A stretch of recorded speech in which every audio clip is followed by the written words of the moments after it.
नमस्कार, मी भाग्यश्री पाठक. मार्केट आणि मी हा सोप्या मराठीतून शेअर मार्केट समजावून सांगण्याचा माझा एक उपक्रम आहे. आज बॉन्ड यील्ड 3.73, डॉलर इंडेक्स 101.03, तर क्रूड 72.77. फॉरेन इन्व्हेस्टर्सची विक्री आहे 689 कोटीची.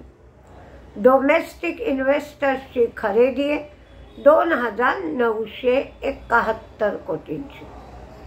आज बाजार स्टाईल रिटेल याचं लिस्टिंग आहे. काल रिलायन्सनी खूप उशिरा म्हणजे मार्केट बंद होता होता एकास एक बोनस जाहीर केला. म्हणजे आधी तो जाहीर केला होता, पण एकास एक बोनस वर आम्ही विचार करू 5 तारखेला. तो कन्फर्म आधी केला नव्हता, तर काल तो कन्फर्म केला. पण त्याचं झालं असं की तो कन्फर्म होईना, म्हणून शेअर बराच पडला. 2984च्या आसपास शेअर पडला आणि कन्फर्म झाल्यावर थोडासा वाढला. KEC इंटरनॅशनलला 1423 कोटीची ऑर्डर मिळाली. 380 kV ट्रान्समिशन लाईन डिझाईन करायची, सप्लाय करायची, इन्स्टॉल करायची, या सगळ्या गोष्टीचा करारात समावेश आहे. त्यांना एकंदर ऑर्डर 11,300 कोटींच्या मिळाल्या आणि ह्या ऑर्डर यावर्षी 75% जास्ती मिळाल्या. इंडिगो, पीक पार्टनर्स हे 11% स्टेक विकणार आहे. 1470 रुपये किंमत आहे. 770 कोटी रुपये त्यांना मिळतील. 90 दिवसाचा लॉकिंग पिरियड असेल. मॅट्रिमोनी 72 कोटी शेअर्स ते बायबॅक करणारे. टेंडर रूट बायबॅक आहे. 7.02 लाख इक्विटी शेअर्स ते बायबॅक करतील. 1025 रुपये प्रत्येक शेअरची किंमत आहे. रेकॉर्ड डेट मात्र अजून ठरलेली नाही. कॅमलिन फाईन हे फंड रेझिंग करणार आहेत. अडाणी हे NCD इश्यू म्हणजे नॉन कन्व्हर्टिबल डिबेंचर्स हा इश्यू लवकर क्लोज करणार आहेत. पिडिलाइट, कोलटेक ग्रुप COLLTECH कोलटेक ग्रुपनी पिडिलाइट बरोबर डिस्ट्रीब्युशनचा करार केलाय. ग्रीव्ज कॉटन, ग्रीव्ज इलेक्ट्रिक मोबिलिटीचे राईट्स घेणार ते आणि 75 कोटी रुपये गुंतवणार. राईट्स जर पूर्ण सबस्क्राईब झाले नाहीत तर उरलेले राईट्स सुद्धा ग्रीव्ज कॉटन घेईल. एकंदर 120 कोटींपर्यंत म्हणजे 120 कोटी रुपये एवढ्याचे राईट्स ग्रीव्ज कॉटन घेणार. ग्रीव्ज फायनान्समध्ये 38 कोटी गुंतवणार. क्लास 8 ट्रकच्या विक्रीचे आकडे जाहीर झाले. ही विक्री 13% कमी झाली आहे. 13,400 युनिट्स एवढीच विक्री झाली. त्यामुळे रामकृष्ण फोर्जिंग आणि फोर्स मोटर हे दोन्हीही शेअर मंदीत जाण्याची शक्यता आहे. फिनिक्स 21 सप्टेंबर ही बोनससाठी रेकॉर्ड डेट ठरवली आहे. शक्ती पंप सेन्सरलेस मोटर ड्राईव्ह टेक्नॉलॉजीसाठी त्यांना पेटंट मिळाले आणि त्या पेटंटची व्हॅलिडिटी 20 वर्ष एवढी ठेवण्यात आली आहे.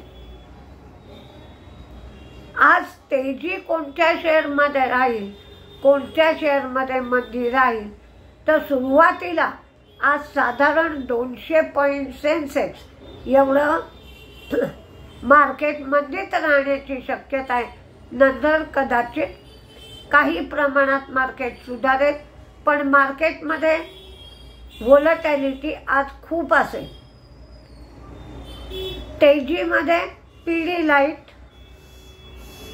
अपोलो टायर, जेके टायर क्रूडमुळे, KEC international, spark, Ashoka buildcon ते विवा हायवेज मधला स्टेक त्यांनी 423 कोटीला विकलाय म्हणून Jindal stainless, Bajaj finance, Sundaram Clayton तामिळनाडूमध्ये ॲल्युमिनियम डाय कास्टिंगचं युनिट त्यांनी सुरू केलं. GMDC आणि LLC या दोघांनाही कोल इंडियाने ज्या कोल माइन्स अलॉट केला 3, त्याच्यामध्ये GMDC आणि NLCचा नंबर लागलाय. PVR, SBI card, Akzo Nobel, Finotex आणि ड्रीम फोक्स आता 60 हायवेवरती 600 आउटलेट ते सुरू करणार आहे. लॉन्च म्हणतो तसे त्यांचे विमानतळावर होते, तसेच लॉन्च आता हायवेवर पण सुरू होतील आणि त्यामधून ते डायनिंग सर्व्हिस पुरवतील. म्हणून Dreamfolks, Britannia, Bharti Airtel, container corporation, Concor हे यांचं फ्रेट लोडिंग 3% वाढलाय. Mankind pharma, matrimony, nucleus, Marksans, Ecos, आत्ता नवीन जो शेअर 2 दिवसापूर्वी लिस्ट झालाय तो ECOS, व्ही मार्ट, आवास, VST इंडस्ट्रीज. आज एक्स बोनसची तारीख आहे आणि बेक्टर्स. तर मंदीमध्ये कदाचित ओला राहू शकेल, पण लक्ष द्यायला पाहिजे, कारण काल ओलामध्ये चांगली बाईक होती. 112 रुपयापासून 118 पर्यंत साधारण गेला होता. पण आज अँकर इन्व्हेस्टर्सचा 30 दिवसाचा जो लॉक इन पिरियड असतो तो संपतोय, त्यामुळे त्यांना त्यांचे शेअर्स विक्री करण्याचा ऑप्शन मिळतो. तर काय होत आहे हे पाहावं लागेल. मंदीमध्ये Tata motors, force motor, Havells, ABB, Venus